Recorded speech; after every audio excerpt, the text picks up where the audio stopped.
In the novel Life of Pi by Jan Martel, Martel explores the concepts of Sigmund Freud's psychoanalysis through the character Pi. Sigmund Freud is considered the founding father of psychoanalysis and is extremely well known for his work in neurology. To understand where I will be taking you, you must first understand the basic concepts that Freud created. Freud maintained the belief that there were three fundamental parts of the psyche: the id, the ego, and the superego. Each of these apparatuses are present in the novel Life of Pi, specifically when looking at the character Paseen Patel.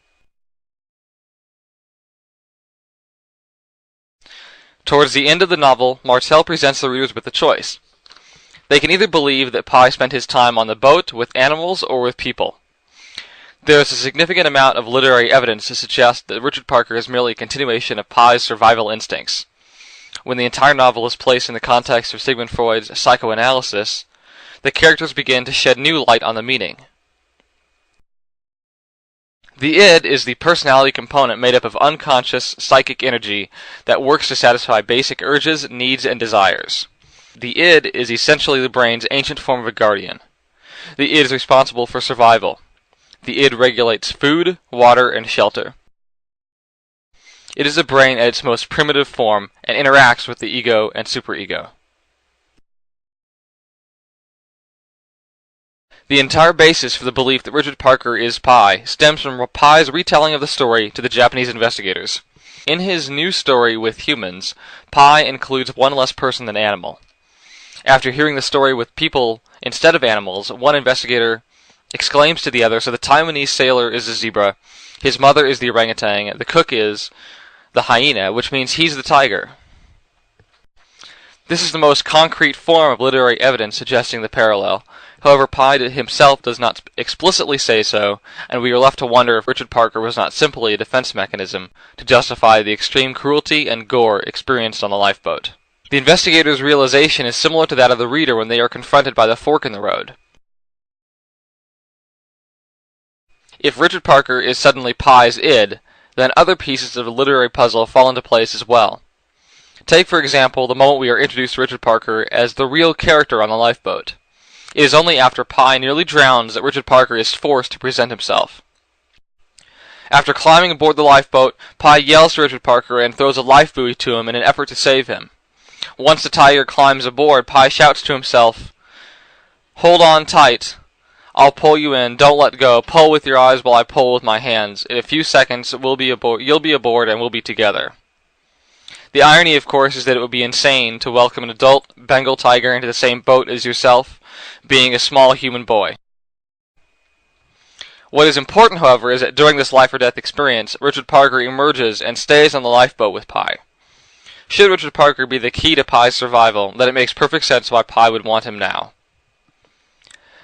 During part of his voyage, Pi reflects on Richard Parker's influence when he tells the reader that Richard Parker pushed me to go on living.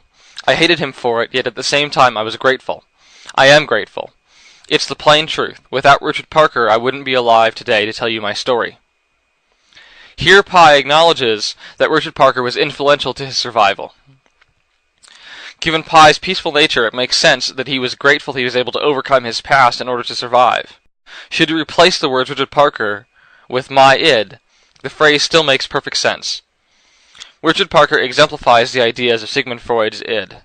The tiger is responsible for protection, keeping Pi busy while finding food, keeping him company, although that has some contradictory elements to it, and everything else that Pi did to sustain himself.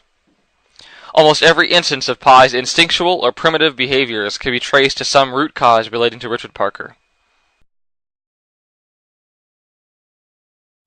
The superego is Freud's second psychic apparatus, which holds a somewhat opposite agenda to that of the id. The superego is a component of personality composed of our internalized ideals that we have acquired from our parents and from society. Pi's childhood is fraught with teachers who have used Pi as a melting pot for their ideas. The internalized ideas that Pi possesses stem from not only his teachers and mentors, but also the culture he was born into. The superego is the morally correct and sound judge of actions.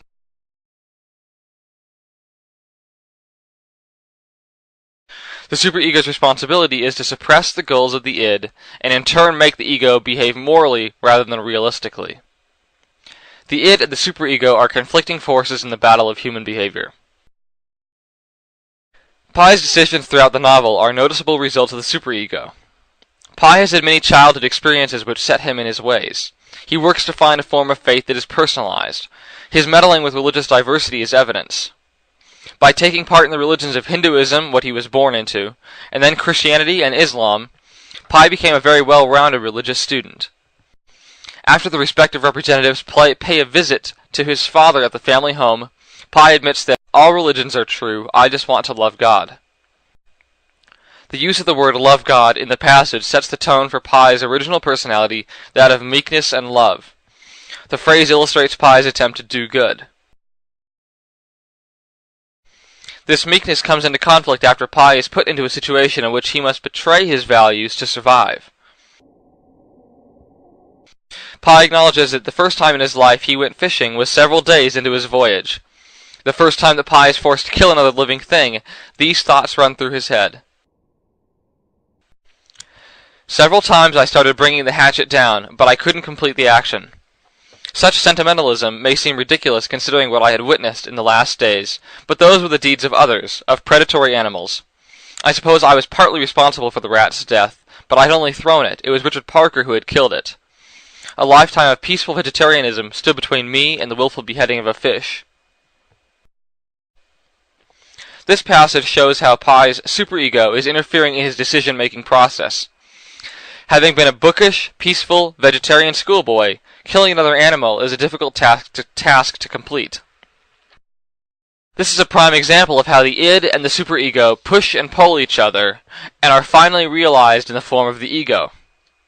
The superego, of course, based upon Pi's past experiences as a child, is telling him that all life is sacred, and that killing the fish is wrong. However, given the circumstances, Pi's id is telling him that it is necessary for his survival that he take the life of other animals. The compromise he makes between the two will be discussed more in depth when we talk about the ego. Pi also experiences a very influential event when he was fairly young. Pi's father, Santosh, believed that the two boys, Pi and his brother, need to learn a valuable lesson about the zoo animals. Santosh takes him into the tiger cage and allows the starving tiger to devour a live goat before their eyes. Just before the tiger starts eating the goat, Pi's mother ushers the boys out the door, telling Santosh, "They're children, they'll be scarred for the rest of their lives."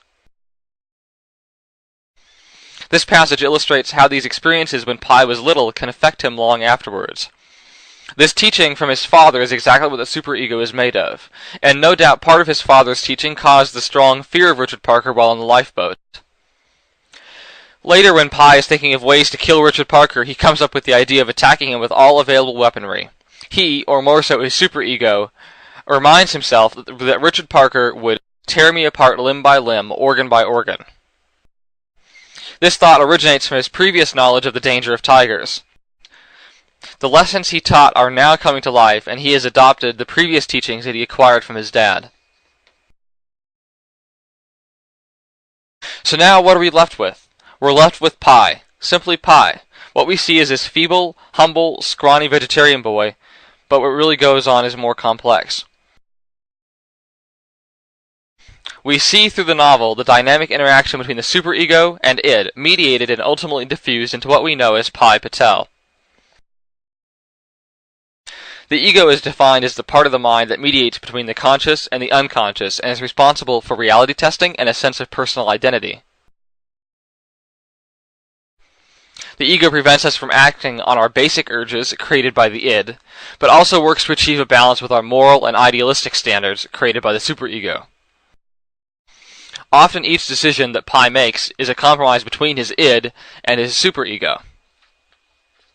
The perfect example of this kind of compromise occurs in chapter 61, in which Pi is trying to kill his first fish with the hatchet. Pi covered the fish's head with the blanket and turned the hatchet around. Again my hand wavered in the air. The idea of beating a soft, living head with a hammer was simply too much. I would break its neck, sight unseen, I decided. I wept heartily over this poor little deceased soul. It was the first sentient being I had ever killed. I was now a killer. I was now as guilty as Cain. I was 16 years old, a harmless boy, bookish and religious, and now I had blood on my hands. It's a terrible burden to carry. All sentient life is sacred. I never forget to include this fish in my prayers.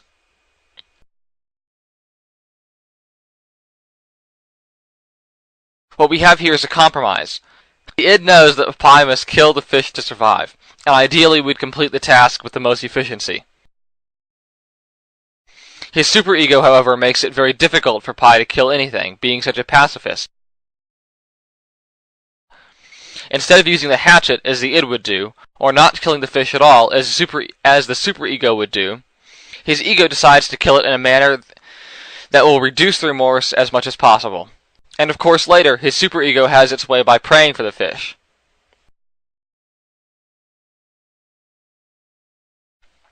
This interaction has many complex parts to it, and they include what is moral, what is necessary for survival, what is most desirable, and everything in between. This is Pi.